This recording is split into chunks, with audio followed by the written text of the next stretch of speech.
राधा वल्लभ श्री हरिवंश, राधा वल्लभ श्री हरिवंश।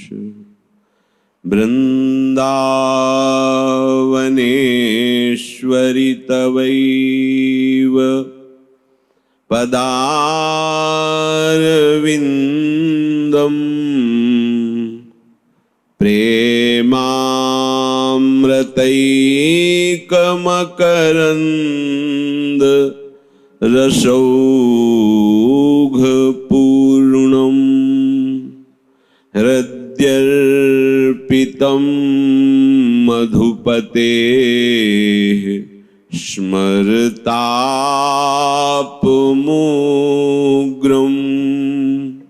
निर्वापयत् परमशीतलमाश्रयामि। निर्वापयत् परमशीतलमाश्रयामि।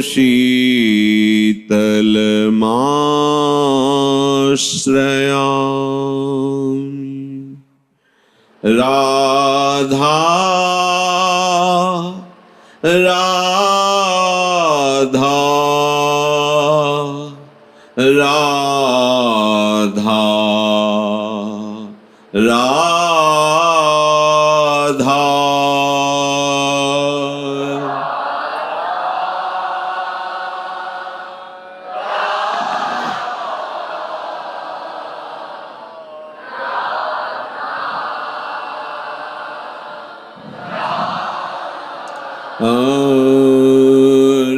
राधा राधा। राधा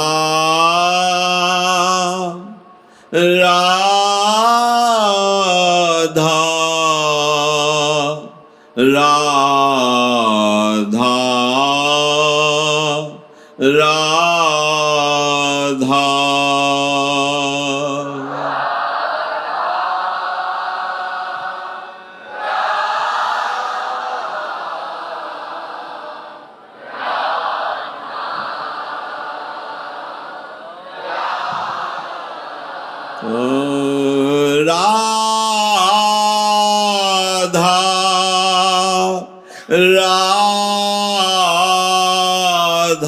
राधा। राधा राधा राधा राधा।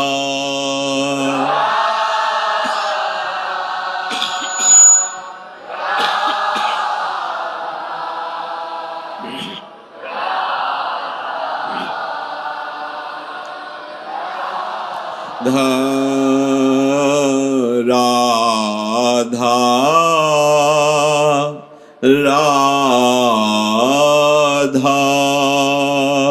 राधा राधा राधा।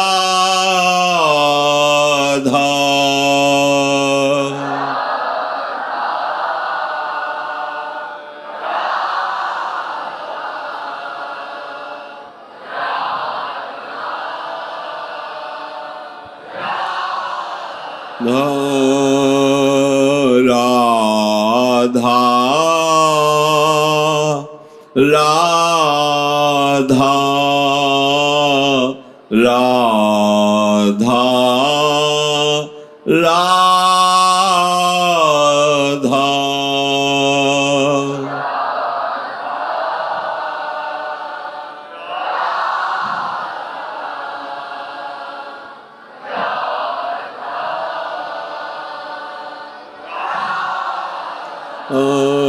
राधा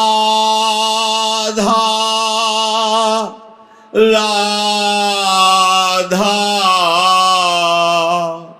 राधा राधा राधा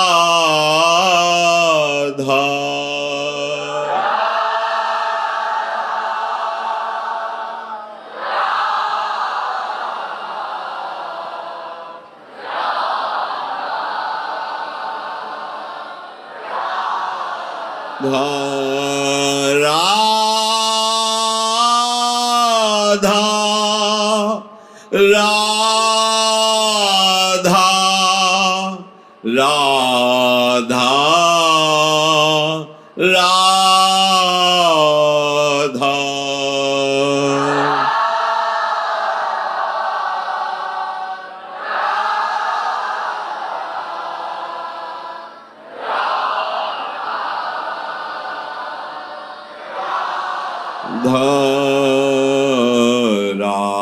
राधा राधा राधा राधा राधा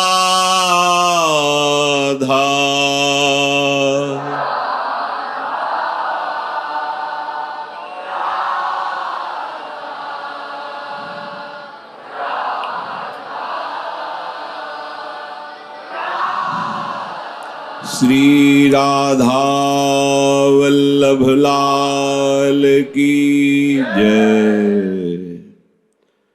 परम सच्चिदानंद घन प्रेम समुद्र आनंद समुद्र ज्ञान वैराग्य भक्ति ऐश्वर्य अनंत शक्तियों के स्वामी प्रभु श्री कृष्णचंद्र जी अर्जुन जी को निमित्त बनाकर देहधारियों को क्लेश अशांति चिंता दुख जन्म मरण ये जो बड़ा भयावह चक्र है इस चक्र से मुक्त करने का उपदेश करते हैं। जो इस भगवद वाणी को श्रद्धा विश्वास पूर्वक श्रवण करे मनन करे और अपनी निष्ठा में उतार दे धारणा बना ले। निष्ठा उसे कहते हैं जो किसी भी परिस्थिति में मानी हुई निष्ठा का कभी त्याग न हो उसे निष्ठा कहते हैं। गुरु निष्ठा नाम निष्ठ धाम निष्ठ ज्ञान निष्ठ योग निष्ठ भक्ति निष्ठ ये निष्ठाएं हैं। अगर हमारे हृदय में एक भी कोई निष्ठा आ जाए तो संपूर्ण परमार्थ प्रकाशित हो जाएगा। प्रभु श्री कृष्णचंद्र जी ने पीछे जो उपदेश किया अपना आग्रह होने के कारण अर्जुन जी उसको समझ नहीं पाए। जो आग्रह रख करके समझना चाहता है परमार्थ को वो कभी नहीं समझ पाएगा। हमारे अनुकूल परमार्थ नहीं होता, हमारे अनुकूल गुरुदेव के वचन नहीं, हमें उनके अनुकूल बनना है, उनके वचनों के अनुकूल बनना है। उपासक गलती ये कर बैठता है कि शास्त्र और संत सदगुरुदेव के वचनों को अपने अनुकूल निकालता है भाव और उसके अनुसार चलता है, इसीलिए वो परमार्थ में आगे बढ़ नहीं पाता। परमानंद प्रभु का वो सानिध्य होने पर भी अनुभव नहीं कर पाता। अपार कृपा बरस रही फिर भी वो सूखा रहता है। ऐसा ही कुछ आग्रह अर्जुन जी ने किया कि प्रभु मैं आपकी शरण में हूं, आपका शिष्य हूं, पर मैं स्पष्ट कहता हूं युद्ध नहीं करूंगा। ये आग्रह मैं ये नहीं करूंगा, ये शब्द शरणागत की जिह्वा पर आना ही नहीं चाहिए। यदि ये शब्द आता है कि मैं शास्त्र और सदगुरुदेव के द्वारा बताए हुए कर्तव्य कर्म को भगवत सेवा को मैं ये नहीं कर पाऊंगा, तो अभी उसने शरणागति ही स्वीकार नहीं की है। क्योंकि शरणागति का स्वरूप है वचनम करिष्ये तव में। जो आज्ञा आयस लिए चले निज दासी, ऐसी कोई आज्ञा संत सदगुरुदेव भगवंत के द्वारा होगी ही नहीं जो आपसे हो नहीं सकती। आपको अगर ऐसा लगता है मेरे से नहीं हो पाएगी, ये मन की चालबाजी है। ये आपका मन बुद्धि मिल करके आपको अपने जाल में फंसाए, इसलिए आप ऐसा निर्णय कर रहे हैं। नहीं तो आप में अनंत सामर्थ्यशाली प्रभु के द्वारा दी हुई शक्ति है, जिससे आप माया को परास्त करके भगवत स्वरूप का अनुभव कर लेंगे, जो आपकी आत्मा है, जो आपका स्वरूप है।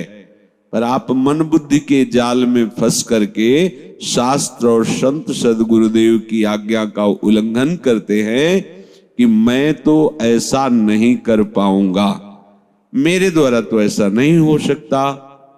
अब आप देख लो, उसमें आपका शरीर राग, आपका भोगों के प्रति राग, आपका अपनी मान्यता, आग्रह, ये सब उस आज्ञा का उल्लंघन करा रहा है। थोड़ा सा भी अपना आग्रह भगवत वचनों को समझने की योग्यता खो बैठता है। इसलिए सावधान। हमारी इतनी श्रद्धा प्रबल होनी चाहिए कि जो हमारे मन बुद्धि में अभी तक श्रद्धा बैठी रही कि ये जो कह रहे हैं वही हमें करना है, उसका परिणाम आपने अभी तक देख लिया। अब जो संत सदगुरुदेव आचार्य या भगवत आदेश हैं, आप उनके अनुसार मन बुद्धि को चला के देख लीजिए। बहुत जन्म तो आपने मन बुद्धि के अनुसार व्यतीत किए, तो परिणाम देख लीजिए। ये केवल अभी अहंकार है तुम्हारे देह भाव का, जो तुम अवहेलना कर रहे हो, नादान हो। नहीं तो यही देह तुम्हारी ऐसी दुर्गति करेगा, यही मन बुद्धि तुम्हें ऐसी दुर्गति में फंसा देगा, कोई निकलने का जहां से मार्ग ही नहीं दिखाई देता। सोचो, शरीर भयंकर पीड़ा से युक्त है, निर्णय निकल चुका कि आपको मरना ही है, कोई औषधि काम नहीं करेगी। आप उस जीव की मनोवृत्ति पे थोड़ी देर मन को मिलाकर देखो तुम।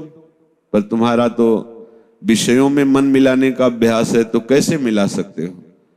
नहीं, मन को, अपने मन को बैठा लो उसके मन में, फिर देखो कैसा कष्ट उसको उस समय है, कुछ सुहाई नहीं दे रहा। क्या हुआ? इसी देह और मन बुद्धि के आश्रित ऐसे कर्म बने थे जिनका ये परिणाम आया है। अब अगर भगवद आश्रय नहीं है तो कैसी दुर्गति वर्तमान में और भविष्य में भी दुर्गति ही है।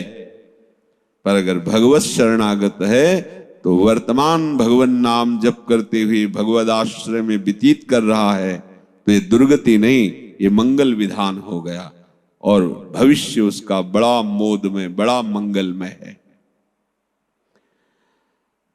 संतों की वाणी आर्त अर्थात बहुत व्याकुलता होनी चाहिए भगवत प्राप्ति के मार्ग के जानने की, और दैन्यता, अपने में बिल्कुल ऐसा भाव होना चाहिए कि मैं तो मूढ़ हूं। तो आपको वचन श्रवणेंद्री के द्वारा जो ही अंदर पहुंचेंगे तो प्रकाश नजर आने लगेगा।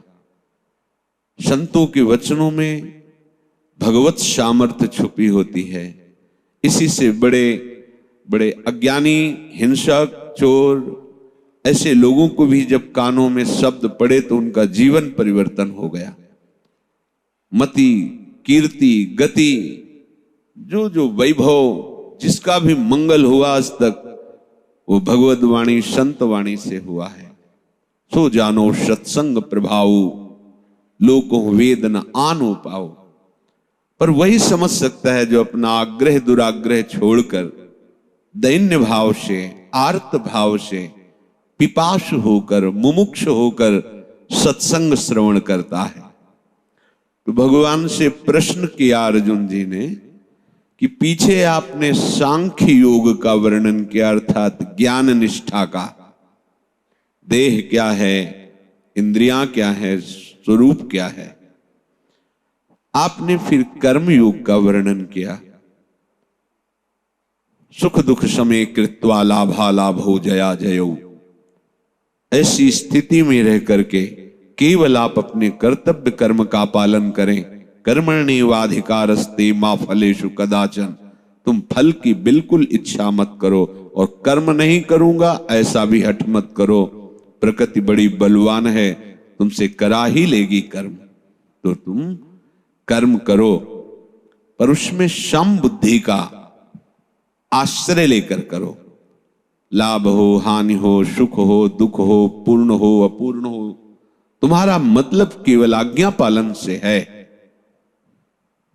फिर जिनकी बुद्धि भगवान में स्थित हो गई उनके क्या लक्षण हैं, भगवान ने उसका वर्णन किया। तो अर्जुन जी को ऐसा लगा भगवान मिले हुए वचन बोल रहे हैं, क्योंकि उन्होंने आग्रह कर रखा है कि मैं युद्ध नहीं करूंगा।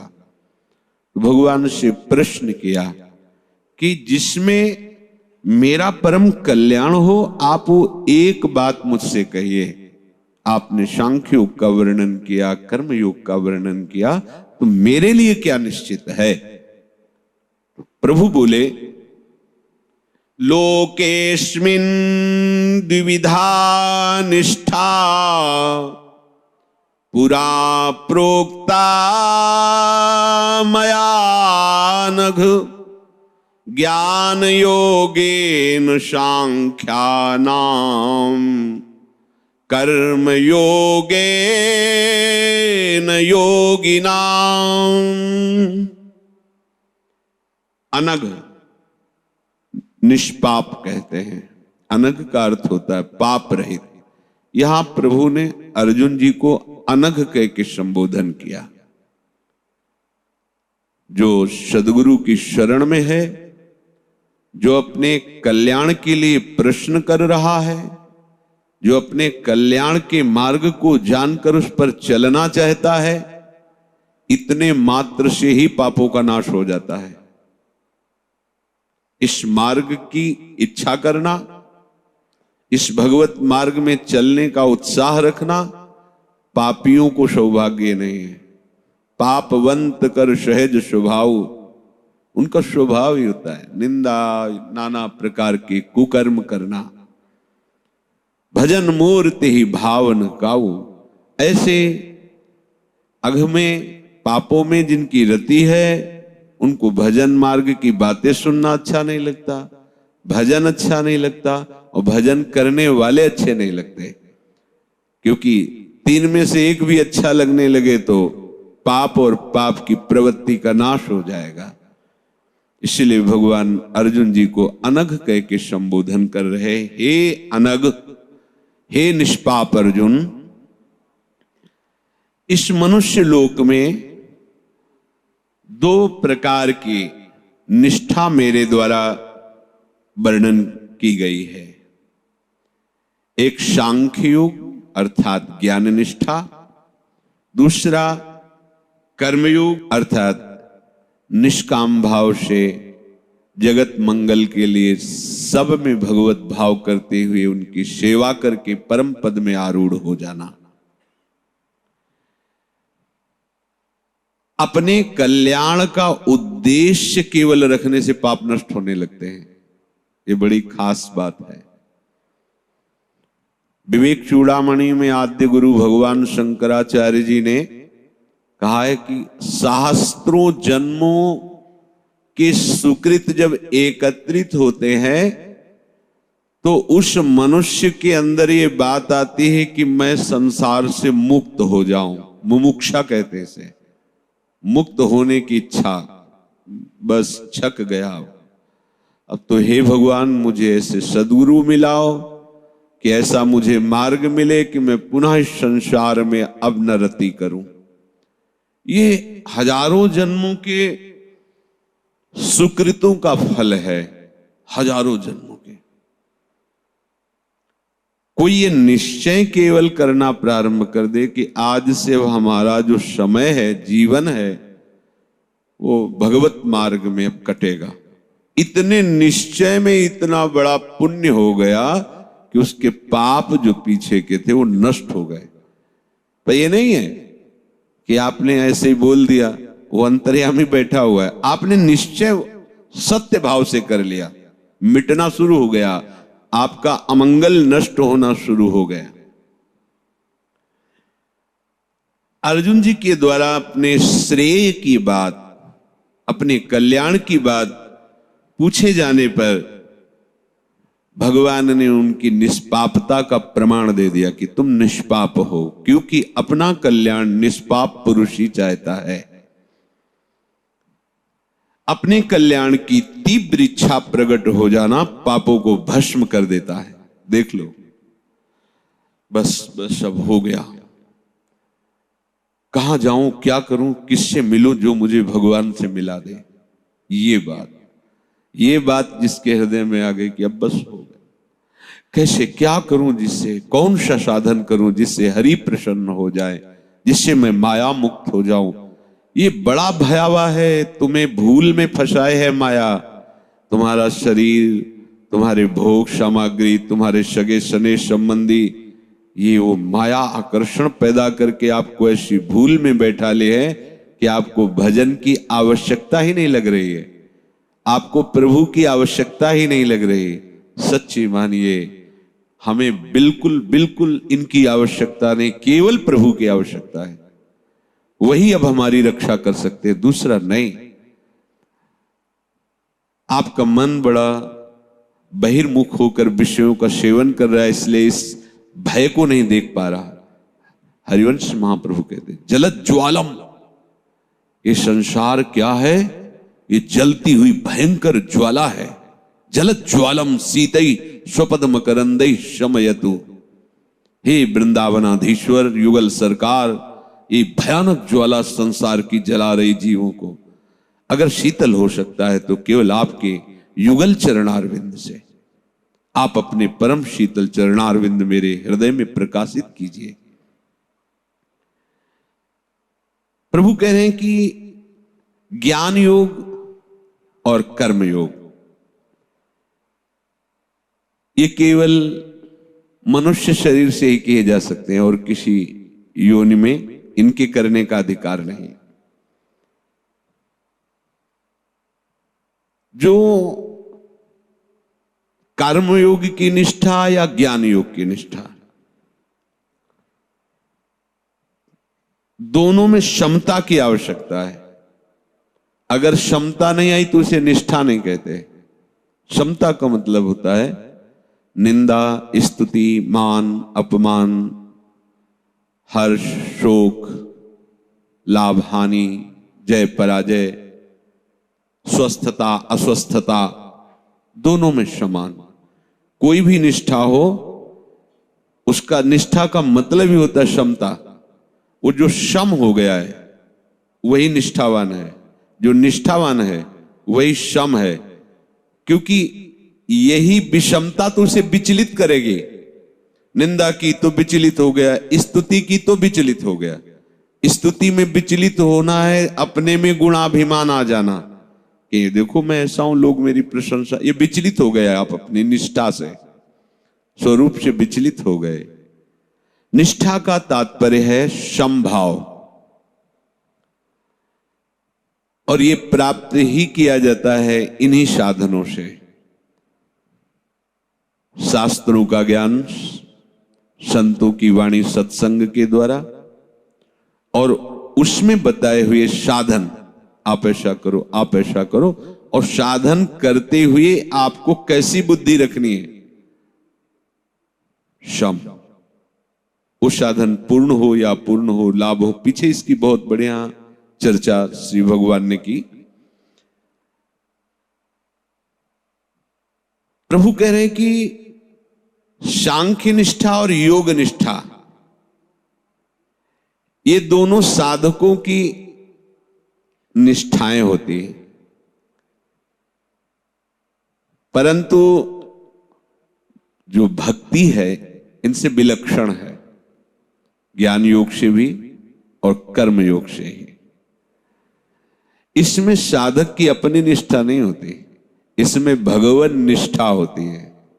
इसीलिए भक्ति के समान कोई योग नहीं है। मैं प्रभु का हूं, मैं प्रियालाल का हूं, हमारे माई श्यामाजू को राज, ये निष्ठा है। मैं कर्मयोगी हूं, निष्काम हूं, सम हूं, मैं ज्ञान योगी हूं, मैं स्वरूप हूं, मेरे सिवा कोई नहीं है, जो क्रियाएं हो रही सब गुणों में हो रही है। ये अपनी निष्ठा है, साधक की अपनी निष्ठा है, ज्ञान निष्ठा, योग निष्ठा, कर्म निष्ठा। लेकिन जो भक्ति है वो अपनी निष्ठा नहीं है, वो प्रभु की निष्ठा है, भगवान निष्ठा। बोले ये प्रियालाल की निष्ठा वाले हैं। अब आप देखिए बहुत बड़ा अंतराय हो गया। अपनी निष्ठा में अर्थात ज्ञान निष्ठा और कर्म निष्ठा में आपको भार ढोना है, भगवान निष्ठ आपके ऊपर भार है, आप बिल्कुल बेपरवाह है। ये अंतराय है, ये बड़ी सूक्ष्मता है। सांख्य निष्ठा और योग निष्ठा में साधक को ये तो अनुभव होता है ना कि मैं हूं और ये संसार है। अब ज्ञान योगी अपनी ज्ञान निष्ठा से संसार का संबंध विच्छेद करता है और अपने आत्मस्वरूप में स्थित होता है। कर्मयोगी निष्काम भाव से कर्म करते हुए शरीर संसार से संबंध विच्छेद करता है और अपने स्वरूप में निष्ठा समअवस्था को प्राप्त होता है, स्वरूप को प्राप्त होता है। परंतु जो भक्ति करता है, भक्ति योग में जो भगवान निष्ठ है, उसको संबंध विच्छेद पर जोर नहीं देना होता। ध्यान देने योग्य बात है। जो ज्ञान निष्ठा है उसमें प्रारंभ से ही संबंध विच्छेद पर जोर है, क्योंकि उसमें मैं और ये संसार और मैं को दोनों को अलग अलग करना है। वो ज्ञान के द्वारा करता है। जब ज्ञान की सिद्धि होती तो दो नहीं रह जाते, वो आत्मस्वरूप ब्रह्म स्वरूप हो जाता। सर्वम खलमिदम ब्रह्मणे नानास्ति किंचन। कर्मयोगी शरीर और प्राप्त पदार्थों को दूसरों की सेवा में लगाकर निष्काम भाव से शरीर संबंध संसार संबंध विच्छेद करके परमात्मा स्वरूप में निश्चित होता है। उसकी प्रारंभ से साधना है। पर भक्ति में अलग है। भक्ति में वो संबंध विच्छेद नहीं करता, वो संबंध दृढ़ करता है। संबंध विच्छेद पर जोर नहीं है, संबंध दृढ़ता पर जोर है। यहां ये त्यागना है, इस पर दिमाग ज्यादा नहीं लगाना है। हमें श्री जी को पकड़ना है, इस पर जोर देना है, तो छूट गया ना। अगला कदम हमें सुदृढ़ भाव से जमाना है इसमें, ये उसमें पिछला कदम छोड़ करके अगले कदम की तरफ संबंध विक्षेप करो, तब आपका अगला कदम सुदृढ़ होगा। सिद्धांत है। भक्ति में बहुत सहज सरल भाव है। जैसे हो, जितने हो, जहां हो, जो हो, अभी इसी क्षण स्वीकार करो मैं प्रियालाल का हूं। ये भगवान निष्ठा है। अब वो जितने तुम्हारे माने हुए संबंध हैं वो छूटते चले जाएंगे। देख लेना अपने आप, आपको अकल नहीं लड़ानी पड़ेगी, ऐसे होता चला जाएगा, क्योंकि वो उधर से हो रहा है। आपने भगवद आश्रय लिया है। हमें श्री जी के नाम रूप लीला धाम में अपने चित्त को जोड़ने का प्रयास करना है, कुछ छोड़ने का नहीं। जो ही जोड़ने का प्रयास करोगे तो छूट तो अपने आप रहा है ना छूटने का आपको अहंकार होगा कि मैं त्यागी हूं, मैं बैरागी हूं, मैं ज्ञानी हूं, मैं योगी हूं, ऐसा कुछ नहीं होगा। क्योंकि आप जो नाम रूप लीला धाम का चिंतन मनन कर रहे हैं आश्रय लेकर, उसका परिणाम होगा ये सब अपने आप छूटने लगेगा, तो आपको कृपा नजर आएगी। प्रभु कितने कृपालु हैं कि बिना प्रयास के मुझे संसार से मुक्त कर दिया। ये भक्त का अनुभव होता है। तो हमारी सारी की सारी प्रयास वृत्ति होनी चाहिए पकड़ने की। नाम को पकड़ो, लीला का गायन करते हुए लीला को पकड़ो, श्री जी के धाम को पकड़ो, उनके रसिक जनों के वचनों को पकड़ो, सब छूट जाएगा। इधर कदम बढ़ा तो पिछला कदम अपने आप उठ जाएगा। आप पिछले छोड़ने की चिंता में परेशान हो मत हो। अच्छा, जैसे काम क्रोध लोभ मोह मद मत्सर ये षड विकार सबके अंतःकरण में हैं। अगर हम इनसे दूर होने की बात सोचते हैं तो अपना पूरा का पूरा प्रबल प्रभाव दिखाकर हमें अपने और अधीन करना चाहते हैं, तो हमारा पूरा जीवन युद्ध ही में तो बीत जाएगा। हमें क्या करना है? बने रहो। पूरा का पूरा मकान ही इनके नाम कर दिया। ये केवल भगवान निष्ठा में है, कर्म योग में नहीं, ज्ञान योग में नहीं। ये भक्ति का चमत्कार है। इनके नाम कर दिया, अब हमें चिंता नहीं, हमें चिंतन करना है। राधा राधा राधा राधा राधा राधा राधा। अब समय ही नहीं, हर समय नाम जप वाणी गायन सेवा। तो जो अंदर विकार हैं वो उनकी कृपा से, उनके नाम धाम के प्रभाव से शमन होना प्रारंभ हो जाते हैं, पर पहले की अपेक्षा कम है। फिर देखोगे पहले की अपेक्षा और कम हो गए, फिर देखोगे स्फुरित हो रहे हैं। फिर ये देखने सुनना बंद हो जाएगा, फिर तो केवल वही दिखाई दे रहे हैं, वही सुनाई दे रहे हैं, बस उन्हीं में रमण हो रहा है, उन्हीं में वो आनंदित हो रहा है। भक्ति मार्ग के उपासक को छोड़ने के प्रयास में ऊर्जा शक्ति नष्ट नहीं करनी। अपनी जितनी मन बुद्धि में सामर्थ्य है पकड़ने की चेष्टा में लगाओ। समझ रहे हो? पकड़ने की। जितना आप नाम को पकड़ोगे, धाम को पकड़ोगे, रूप को पकड़ोगे, लीला को पकड़ोगे, तो अन्य नाम, अन्य रूप, अन्य स्थान, अन्य आसक्तियां छिन्न भिन्न हो जाएंगी, अपने आप हो जाएंगी। ये बहुत मीठी बात है। इसीलिए प्रारंभ से ही भक्त बेपरवाह हो जाता है। ये जो टेंशन लिए बैठे रहते ना, ये समझ नहीं पा रहे हैं, इसलिए है। नहीं, आज से, अभी से बिल्कुल बेपरवाह आनंद शरणागत है ना प्रभु के। ये हमारी निष्ठा नहीं, भगवान निष्ठा है। ये बहुत बड़ा बल है। और भगवत निष्ठ को जो ज्ञानियों को बाद में प्राप्त होता है, उसको पहले प्राप्त होता है। बहुत चरम अवस्था की साधना के बाद ज्ञानियों को यह अनुभव होता है, सर्वम खलमिदम ब्रह्म। और भक्त को सबसे पहली धरा में यह अनुभव होता है, मेरा प्रभु ही सब जगह है। मान के यही आराधना प्रारंभ ही की जाती है, मेरे प्रभु ही सब जगह है।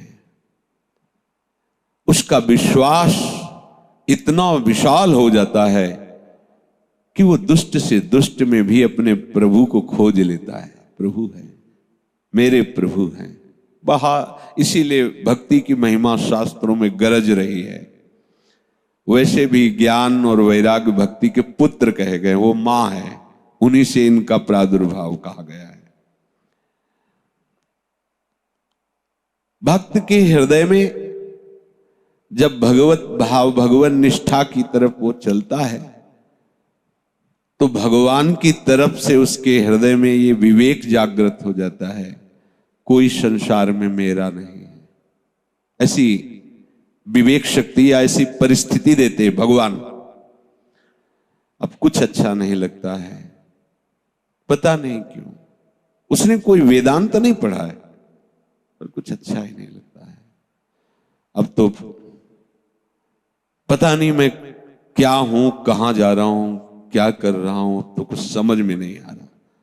एक स्थिति ऐसी आती है, वो पकड़ के घसीटते चले जा रहे हैं।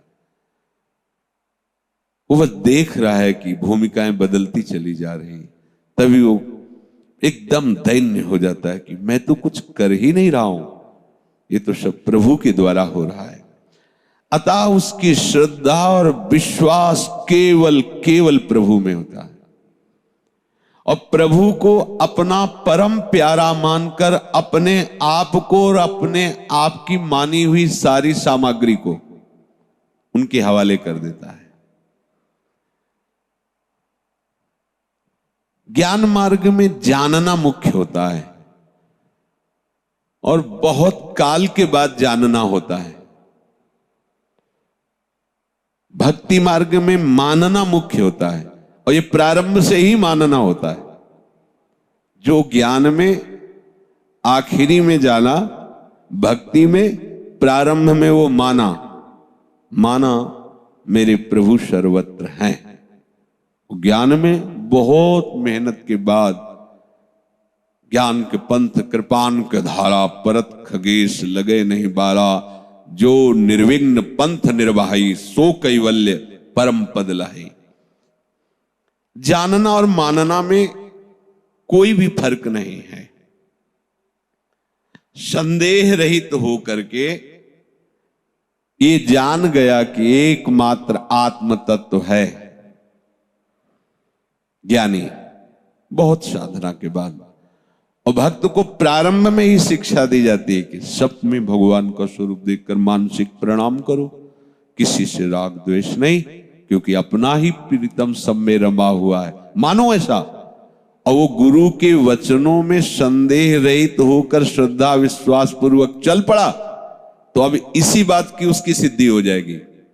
और यही सब साधनाओं का फल है, और उसका भक्ति का प्रारंभ ही सब साधनाओं के फल से होता है। जैसे हम कई बार सत्संग में कहा है कि हमारी उपासना की शुरुआत ही होती वासुदेवा सर्वम से, जिसे भगवान कहते बहुत जन्मों के बाद ये सिद्धि प्राप्त होती है। मानी हुई बात में विचार करने की कोई भी गुंजाइश नहीं है। विचार करते करते बात को जाना जाता है, लेकिन माना विश्वास पूर्वक जाता है, उसमें विचार नहीं किया जाता। जो गुरुदेव ने कह दिया उस पर दृढ़ विश्वास। एक गुरुदेव भगवान अपने शिष्य को देखते थे कि प्राणों से अधिक प्यार करता था, पर जब संत आते तो उनके प्रति उदासीन जैसा व्यवहार, उनको ये अच्छा नहीं लगता। संतों को भगवत पार्षद मानकर खूब उत्साहपूर्वक व्यवहार करना चाहिए। एक दिन वो भिक्षा के लिए जा रहे थे, उनका बेटा लौट के आओ, मैं तुम्हें एक बात बताना चाहता हूं, मेरे मन में बहुत दिन से है, वो बता दीजिए गुरुजी। बोले लौट के आओ। तो कई गांव में जाकर अन्न एकत्रित करके लाते थे, कई महीने उससे आए हुए अतिथि संतों की सेवा और ठाकुर भोग लगता था। 2-4-6 दिन लगे होंगे। आए तो देखा गुरुजी के शरीर का विमान तैयार किया जा रहा था अंतिम यात्रा के लिए। शरीर पूर्ण हो गया था, भीड़ लगी हुई थी आश्रम में। पूछा क्या हुआ? बोले गुरुदेव भगवान आपके पधार गए। नहीं ऐसा नहीं, हमसे कहा था लौट के आओ, हम आपको एक बात बताएंगे, गुरुदेव के वचन झूठे नहीं हो सकते। अब बोले तो विमान तैयार हो रहा है। बिल्कुल उनको कोई फर्क नहीं पड़ा। नजदीक गए, साष्टांग प्रणाम किया और बोले भगवान भिक्षा लेकर के आ गया हूं, और आपने कहा था कि लौट के आओगे तो हम एक बात आपको बताएंगे, तो बता दीजिए भगवान क्या बात है। उठ के बैठ गए गुरुनिष्ठ। ये आश्चर्य की बात नहीं है, क्योंकि सर्वाश्चर्य में भगवान ही गुरुदेव हैं। उनके लिए जन्म मृत्यु की तो लीला ऐसे होती रहती है। 1 वर्ष सेवा देखते रहे गुरुदेव, जिंदा रहे। जब उन्होंने कहा हम ये कहना चाहते थे कि जितना हमसे प्यार करते हो उतना संतों से भी प्यार करो, संत हमारी ही आत्मा है। उनका गुरुदेव आज से हम ये आज्ञा का पालन करें, पर कम से कम 1 वर्ष आप देख लीजिए और आपको ऐसा लगे कि कोई त्रुटि नहीं, तो फिर आप जैसी लीला चाहे वैसा की। 1 वर्ष तक गुरुदेव पुनः जीवित रहे। क्या हुआ? गुरुदेव के वचनों पर विश्वास है, ऐसा नहीं हो सकता। उन्होंने कहा था यह है मानना। मानना बहुत बड़ा शब्द है। मानने से ही हमारी दुर्गति हो गई है और मानने से ही हमारी सद्गति हो जाएगी। हमने मान लिया है ये हमारे पिता है, हमारे माता है, ये हमारे हमारे हमारे किसी को नहीं जानता। बेमतलब में माने हुए किसी को नहीं जानता। हो इतना अज्ञानी है वो अपने को भी नहीं जानता। 5 भौतिक शरीर को अपना माने हुए मैं, देखो मानने की दुर्गति। 5 भौतिक शरीरों में जो भगवत तत्व विराजमान उसको भी नहीं जानता। अलग अलग करके मान्यताएं की हुई है, उसी मान्यताओं से मानना से उसकी दुर्गति हुई। और इस मानना से परम सद्गति निश्चित है। शब में हमारा प्रभु है। मानने का जो अर्थ है वो किसी साधना से नहीं जुड़ता, सीधे प्रभु से जुड़ता है। ये साधना ऐसा, इसका ऐसा, गतियों का वर्ण मानन सीधे। और भगवान ये चाहते हैं कि मेरा भक्त ये बात माने। नामदेव जी को भगवान ने यही कहा था कि तुम सच्चाई में अभी कच्चे हो, भक्त हो पर कच्चे हो। तो जब विशोबा खेचर जी के वचनों को उन्होंने माना कि कोई कण ऐसा नहीं जहां भगवान नहीं, तो कुत्ते में भी भगवान, भूत में भी भगवान, कण कण में भगवान का उनको साक्षात्कार हो गया। कोई मान करके तो देखे, मानने से ही है। भगवान निष्ठा और ज्ञान निष्ठा और कर्म निष्ठा। कर्म निष्ठा स्वयं निर्वाह करना होता है, ज्ञान निष्ठा स्वयं निर्वाह करना होता है, और भगवान निष्ठा आपका निर्वाह करना आपका कार्य है। कितनी बेपरवाही है। बस मान लो, ये जो कहते रहते हैं ना कि मान लो हमारी श्यामा जू है, हमारी लाडली जू का राज्य, हम तो उनके समर्पित हैं, उनके सिवा हमारा कोई नहीं। पर ये सही माने में मान नहीं पा रहे आप। प्रियाजू को केवल वाणी में आप कहते हैं अपना, लेकिन शरीर को आप अंदर से अपना माने हुए हैं। शरीर के भोगों को आप अपना माने हुए, शरीर संबंधियों को आप अपना माने हुए हैं। पर वो बड़ी कृपालु हैं। राई के संभजन को मानत मेरु समान, वो वाणी की भी अपनेपन को स्वीकार कर लेती है। ठीक है, ठीक है, तुम कह रहे हो मैं तुम्हारे, ठीक है, मान लिया। यहीं से यात्रा पहुंच जाएगी श्रीअंग सेवी तक, यही पहुंचा देगी। पर वाणी से भी तो दूसरे का आश्रय मत बोलो, वाणी से भी तो दूसरे को अपना मत बोलो।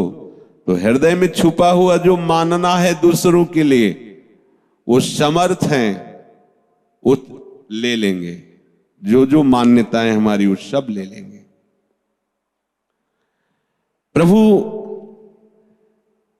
अर्जुन जी को बता रहे हैं कि ये दो निष्ठाएं हमने वर्णन की है। तो न कर्मणा मनारंभा नैष्कर्म्यम पुरुषोश्नुते न च सन्न्यसनादेव सिद्धिं समधिगच्छति। हे अर्जुन, कोई भी मनुष्य ना तो कर्मों का आरंभ किए बिना निष्कर्मता का अनुभव करता है और न कर्मों के त्याग मात्र से ही सिद्धि को प्राप्त होता है। अर्थात न कर्मणा मनारंभा नैष्कर्म्यम पुरुषोश्नुते। प्रभु कह रहे हैं कर्म करना अत्यंत आवश्यक है। ध्यान देना, बहुत सुंदर बातें हैं। कारण कि निष्कामता को वही प्राप्त होता है जो कर्म करता है। सिद्धि निष्कामता है, साधन कर्मयोग है। जो योग पर आरूढ़ होना चाहता है या अपने को सम अवस्था में पहुंचाना चाहता है, उसे चाहिए कि जो शास्त्र आज्ञा कर रहा है, गुरुजन आज्ञा कर रहे हैं, उस कर्म को कभी न छोड़े। एक बार किसी सेवा के विषय में था, तो गुरुदेव भगवान ने कहा कि हरि बड़ी कृपा करते हैं तब किसी को सेवा देते हैं। जैसे कोई बीमार है, आपको उसकी सेवा में लगाया गया, या किसी भी भोजन, कुछ भी सेवा, गुरुजन जो आपको सेवा में लगाते हैं, तो हरि की ये प्रमाण आचार्य चरण हरिवंश महाप्रभु देते हैं। और नारमल जी से यही कहा था कि संतों की विशेष कृपा से मुझे श्री जी की सेवा मिली, और लकड़ी बीनना श्री जी की सेवा को आप धीमर से करवाना चाहते, रजोगुणी कहीं का बाहर से आता है, यहां रजोगुण लेकर के जा, मैं तुम्हारा त्याग करता हूं। आचार्य चरण ने ऐसा कहा था। यह सेवा बहुत बड़ी सिद्धि है। जिसको कभी ऐसी सेवा मिल जाए कि किसी का शरीर बीमार है और आपको उसका मल आदि धोने का, तो नाच पड़ना, बाजी जीत गए, अब आपको कोई परास्त नहीं कर सकता, वो सामर्थ्य आपके अंदर आ रही है। पूज्य भाई जी महाराज वयोवृद्ध अवस्था थी और एक गलित कुष्ठ था। एक व्यक्ति को घर से निष्कासित हो गए। अरे घर वाले सब स्वार्थी, बुरा लगेगा जो मोहासक्त लोग हैं, क्योंकि वो जानते नहीं, जब देख लेते हमारे काम का नहीं है तब असली रूप इनका देखने का आता है। मेरे भाई, मेरे ताऊ, मेरे चाचा, मेरे मेरे मेरे। और जब उस व्यक्ति की, एक यहां ब्रजवासी थे, हम भिक्षा मांगने जाते थे, उनको ब्लड कैंसर था, 30 वर्ष की अवस्था होगी। तो वो बिहारी जी की गली के चबूतरे में बैठे थे। हमसे पूछते क्या मिला बाबा, ले कृपा मानते थे। उनसे पूछा आपका घर नहीं है क्या? उनका नहीं, यही। फिर आप ऐसे कैसे, जब देखो तो आप यहीं बैठे? बोले ब्लड कैंसर है, अब कोई दवा नहीं कराता, घर में कोई बात नहीं करता, तो बस बिहारी जी की याद में गली में बैठे रहते हैं। जब प्राण निकल जाएंगे निकल जाएंगे। नई अवस्था 28-30 की, ऐसा शरीर, एकदम पीला शरीर, आंखें धसी हुई ऐसी। संतों को भ्रमण करने में बड़े बड़े अनुभव होते हैं। ये झूठा प्रेम, बिल्कुल मान लीजिए बिल्कुल ऐसा माया का जाल है, मेरे मेरे मेरे, कोई साथ नहीं देता। भाई जी महाराज को वो व्यक्ति मिला, बड़ी दुर्गंध शरीर से, गलित कुष्ठ। भाई जी लाए अपने कमरे में, सबने भाई जी को रोआ, भाई जी आप वृद्ध शरीर हो, वैसे भी आपका रुग्ण शरीर, ना भाई जी हम ये बर्दाश्त नहीं करेंगे कि आपके कमरे में रुके। बोले कमरे में नहीं, 24 घंटे में 6 लोग तैयार हो, सातवें हम, समय बांधो, अलग अलग नियम से सेवा होगी इनकी। उनके आदेश को कोई काट नहीं सकता। सब ऐसे मुंह में भाई जी ने कपड़ा ऐसे। फिर एक दिन भाई जी ने कहा, जानते हो हमने तुम लोगों को क्यों लगाया है? क्योंकि तुम लोगों को भगवत प्राप्ति होनी है, इसलिए लगाया है। होनी नहीं, करानी है, पर महापुरुष है ना, उनका तुम लोगों को भगवत प्राप्ति होनी है, समझो। ये जो कभी आपको सेवा का अवसर किसी को प्राप्त हो, कोई भी सेवा, तो मानना भजन का फल सेवा है, और सेवा का फल आराध्य देव को अधीन कर लेना है। आराध्य देव को अधीन कर लेना, प्रसन्न कर लेना नहीं, आराध्य देव को अधीन कर लेना। कहीं भी बड़ा चमत्कार सेवा में, ये नर रूप में जो नारायण की सेवा है प्रभु की, बहुत बड़ी सामर्थ्य, बहुत बड़ी सामर्थ्य। ऐसे करके जहां निकल रहे हो और आप उनको केसी घाट में, ये 24 वर्ष पहले की लगभग बात होगी, बारंडे में एक साधु वेश में से पड़े थे, दुर्गंध आती थी, परिक्रमा वही 2:30 और 3 के बीच में लगती थी। 2-4 दिन बराबर ऐसे देखा, मन में सोचा कि ये मरे हैं या जिंदा। एकदम नजदीक गए ऐसे उनको देखा, जे ही पलटाया तो कीड़े नीचे उनके शरीर में, मल ऐसे लगा हो। अब अकिंचन बाबा जी हमारे पास 1 रुपया नहीं, कोई व्यवस्था नहीं, हमारे रहने का ठिकाना नहीं, तो हम हाथ जोड़ के उनसे कहा, क्या सेवा करें आपकी? धीरे से कहा, हमें सुदामा कुटी पहुंचा दो। हम कहा, आप सुदामा कुटी में रहते हैं क्या? नहीं, बाहर से आए हुए, सुना है वहां भोजन मिल जाता है। ठीक है, अब केसी घाट में वहां कोई रिक्शा तो जा ले सकता था, ताकत ऐसे उठाया खाना, कीड़े मालो सब ऐसे। सुदामा कुटी संत सेवा के लिए कल्पतरु पूज्य श्री सुदामा दास जी महाराज को कोटिशा प्रणाम। स्वयं वो अन्न मांग कर लाते थे, उपला बिनते थे, ऐसे सेवा प्रारंभ की थी और संतों को पवाते थे। उन्हीं के चरण अनुरागी जन आज भी, कोई परिचय की जरूरत नहीं, कोई भी संत पेट भर भोजन पा सकता है और कई दिन बिना किसी परिचय के वहां शयन कर सकते हैं। ऐसी व्यवस्थाएं संतों के लिए। प्रणाम है ऐसे महापुरुषों को जो ऐसे संत सेवा में, तो वहां ले गए तो बारंडा ऐसे सब संतों के ऐसे आसन 50 संतों के लगे थे, साइड में उनको ऐसे लेटा, किसी ने कुछ नहीं, सब संत जनों लेटा दिया उनको। गोपेश्वर के रोज दर्शन करने उधर से जाते थे, जब वो सब ऐसे करके फिर गोपेश्वर को गेट से ही प्रणाम करके वापस आ गए, क्योंकि हमें लगा कि मंदिर में कोई कुछ टोके रोके ऐसे। फिर मन नहीं माना, फिर नजदीक गए और हम कहा, महाराज जी क्या आपकी सेवा कर सकते हैं? कुछ नहीं, जाओ आप। धीरे से कहा, पूरा दिन हमारा, पूरे दिन प्रार्थना करते रहे, भगवान अब उनके कर्म बंधन को काटिए कर्म। फिर सुबह गए, गोपेश्वर जी को यमुना जी का जल लेके जाते थे, तो फिर नजदीक गए, वैसी अवस्था में पड़े थे, थोड़ा यमुना जल उनको पिलाया। कहा, हमारी इच्छा है कि आप, हम बोले राधा राधा, आप भी बोलो राधा राधा राधा राधा राधा राधा राधा। बस अंदर से कि श्री जी अब बस। तीसरे दिन नहीं मिले थे। फिर पता लगा महात्मा कहाँ गए, तो बोले उनका तो कल शरीर पूरा हो गया था, तो रिक्शा में डाल के और दाह संस्कार।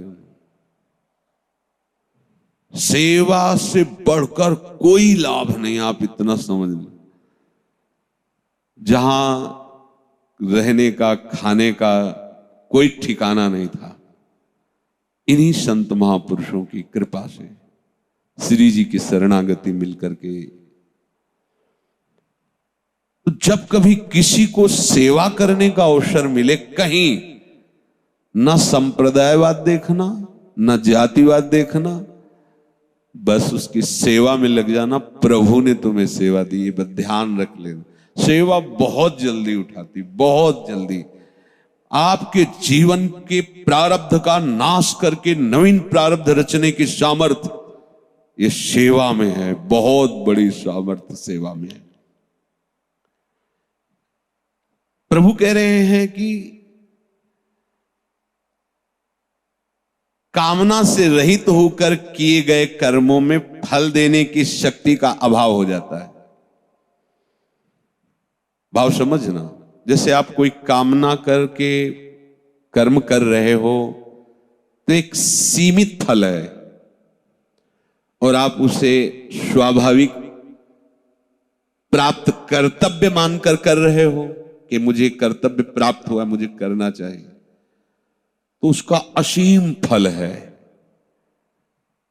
ये जो लोकांतरों में भटकाने वाले फल हैं, ये कभी प्रकट नहीं होते। ये कर्म जो कर्तव्य पालन की निष्ठा से भगवत समर्पण के लिए प्रभु की आज्ञा मान करके किया जाता है, इसका सीधा फल भगवत प्राप्ति है। कह रहे हैं उनमें कभी फल प्रकट करने की सामर्थ्य ही नहीं रहती। जैसे उबाले हुए अन्न को खेती में बो दो तो अंकुरण नहीं होगा, ऐसे ही अपने प्राप्त सेवा कर्तव्य कर्म का पालन करने वाले का कर्म जो बांधता है, प्रत्येक कर्म बांधता है, उसमें बांधने की सामर्थ्य नहीं रह जाती, वो फल ही नहीं उत्पन्न होता। जैसे भुने हुए बीज में कभी अंकुरण नहीं होता, ऐसे ही निष्काम भाव से भगवत सेवा के लिए जो कर्म किए जाते हैं वो लोकांतर के बंधन कारक फल उत्पन्न नहीं होगा। उनका फल सीधा समझो भगवत प्राप्ति, सीधा भगवत प्राप्ति। कामना रहित कर्म, भगवत प्रसन्नता का भाव, तो भगवत प्राप्ति। पर कामना का त्याग तभी हो सकता है जब आपको इस बात का परिचय मिले कि हमारी कामना बहुत छोटी होती है और इसका फल बहुत बड़ा होता है। यदि हम कामना कर लेंगे तो फल में बाधा आ जाएगी, ऐसे समझो। अगर हम कोई भी अब जैसे कोई सेवा ऐसी बन गई और आपने कामना कर ली कि मुझे अमुक चीज मिल जाए, वो मिल गई, खत्म हो गया। अगर आपने कामना नहीं की तो अमुक व्यवस्थाएं ऊपर से होंगी और वो उसका फल नहीं होगा, क्योंकि आपने चाहा ही नहीं। उसका फल होगा प्रभु से सीधा संबंध, और संबंध का फल है कि वो पूरा भार अपने ऊपर ले लेंगे और वो अपनी तरफ से आपकी व्यवस्था करेंगे। माला माल हो गए ना। तो भागवतिक भाव वाले उपासक को कभी भी किसी भी कर्म के परिणाम की चाह नहीं करनी चाहिए, ये समझ लो। अगर हम उसके निष्कामता के भाव को समझाने की चेष्टा करें तो अपने सीधे समझ रहे हैं, अपने को मांगना नहीं आता। अपने ऐसे हैं कि जो अमूल्य वस्तु है उसमें किलो 2 किलो बैंगन लेके चले आएंगे, इतनी अकल वाले हैं, इसलिए उन्हीं के ऊपर छोड़ दो। सुतीक्ष्ण जी से भगवान कहते वरदान मांगो, तो उन्होंने कहा प्रभु मुझे पता ही नहीं कि वरदान क्या होता है और कैसे मांगा जाता है, ये क्या होता है और कैसे मांगा जाता है, आप ही हंस पड़े, बोले बहुत चतुर हो। समझना, ये परम चतुरता है कि किसी भी सेवा का, किसी भी भगवत कार्य का आप परिणाम निश्चित न कर ले कि अगर ये मैं कर रहा हूं ये हो जाएगा, घाटे में हो गए। अपने लिए अब हमको कुछ नहीं करना है, ध्यान देना, वो सब लौट के आपको ही होगा। पर अपने लिए यदि आपने कुछ मांग के कुछ किया तो कुछ में रह जाओगे, और अपने को समर्पित कर दिया, जिनको समर्पित किया उनके लिए कर रहे तो सब कुछ आपका हो गया। ये बड़ी चतुराई की बात है। अपने साथ कर्म का कोई संबंध नहीं, क्योंकि अपने लिए नहीं कर रहे। जब तक अपने लिए कर्म करोगे तब तक कामना बनी रहेगी, जब तक कामना बनी रहेगी तब तक संसार का चक्र ये आपको छोड़ेगा नहीं, फंसा लेगा आपको। भगवान कह रहे हैं कर्म करना ही है, फल की इच्छा न रखते हुए। ये पहले निश्चित कर लो। आप आगे बढ़िया वर्णन है, समय कम है। साधक जब अपना कल्याण चाहता है तो वो उकताता है। इस बात को समझ, जल्दी से भगवत प्राप्ति हो, कब जी श्री जी मिलेंगे, वो उकताता है। उकता करके वो सोचता है कि सब घर परिवार छोड़ दूं, सारे कार्य छोड़ दूं, एक जंगल में जाके एकदम ऐसे। ये उकताना और ये सोचना भगवत प्राप्ति नहीं है। बहुत धैर्य से, जंगल में कितने दिन टिकोगे? हवा खा के तो नहीं रहोगे ना, आना तो पड़ेगा गांव में। भिक्षा ये कर्म नहीं है क्या? आना तो पड़ेगा। वो दो विभाग कर लेता है, ये संसार के काम छोड़ो, वही भगवत कार्य करो, भगवत भाव से, कहीं उकताने की जरूरत। हाँ, आपको वैराग्य हो रहा है, आप देख रहे हो अपने सब कर्तव्य के पालन में निष्ठ है, आप निकलो, सबसे अनुमति लो, निकलो और आप अपने मार्ग को चयन करो। यदि आपको वो सेवा मिली है, वो कर्तव्य मिला है, नाम जप करते हुए भगवत प्रसन्नता के लिए उस कार्य को करो। कर्मों का स्वरूप से त्याग करके साधक सोचता है कि मैं एकांत में बैठकर सिद्धि प्राप्त कर लूंगा, ये भ्रम है। अधिकतर बीमार हो जाते हैं क्योंकि मेहनत करके पहले खूब, अब बैठे बैठे भारी शरीर, अब क्योंकि कर्म किए बिना रह नहीं सकते, तो अब कर्म क्या हो रहा है भाई? यही खाना पीना सोना हगना नहाना, समझ रहे हो ना? ये कर्म नहीं हो रहा क्या? वो सोच रहे कर्म के त्यागी, बोले हम तो संसार के त्यागी। ये संसार नहीं है क्या? बहुत सूक्ष्मता समझना। आपने भगवत भाव को समझा नहीं। एक किसान आदमी थे, उन्होंने देखा संतों को खूब सब प्रणाम कर रहे हो, महाराज जी अब हमें शिष्य बना लो। बन जाओ संतों, क्या हो तो चाहते ही कि सब भजन करें। पत्नी से लड़ झगड़ करके वैराग्य ले लिया और अब वहां महाराज जी के पास रोज नाना प्रकार के भोग सामग्री, किसान आदमी पाते रहे, खूब अधिक पकवान आदि पा पा के, और साल भर में पी लिया हो गए, लीवर खराब हो गया। भजन में तो भोजन देख के बैरागी बोले थे ना, शरीर जो फूल गया सब ऐसे हो गए। बोले महाराज जी अब हम घर जाना चाहते हैं। बोले जाओ, वो तो निरपेक्ष माप, इसकी हिसका बाढ़ा जोग, छीजी काया तन में रोग। ये उपद्रवी स्वभाव, उक्ताया स्वभाव की जरूरत नहीं, बहुत धैर्य से। तभी हम कहते हैं कि पकड़ो, छोड़ने की चिंता मत करो, पकड़ो श्री जी के नाम को, रूप को, लीला को, धाम को, और सुलझ के चलो। जब कभी तुम्हें कोई भागवतिक सेवा, किसी जीव की सेवा, संत की सेवा, ऐसी परिस्थिति जहां कोई छू न रहा हो, मतलब नाच पड़ना कि भगवान ने माया पर विजय प्राप्त करने के लिए मुझे अवसर दे दिया, मुझे सेवा का अवसर दे दिया। और जो आप घर परिवार की सेवा कर रहे हो, वो भी हमारा मार्ग भक्ति का है, जिसमें मानना है, हमें मानना है कि हमारे परिवार के रूप में मेरे प्रभु हैं, मैं उनकी सेवा करूंगा, मैं उनसे सुख लेने की भावना नहीं रखूंगा, उनको सुख देने की भावना करूंगा, मोह से नहीं, ममता युक्त होके नहीं, भगवत भाव से करूंगा। आप सच्ची मानिए, सच्ची मानिए, आपके बेटे के रूप में, आपकी बेटी के रूप में, आपकी पत्नी के रूप में, आपके परिवार के रूप में मेरे प्यारे ही हैं, दूसरा कोई नहीं। बड़ा आनंद आ जाएगा, आप परमार्थ के शुद्ध पथिक वही बन जाएंगे। भगवान की वाणी पर विश्वास करके आप आगे बढ़िए। श्री राधा वल्लभ लाल।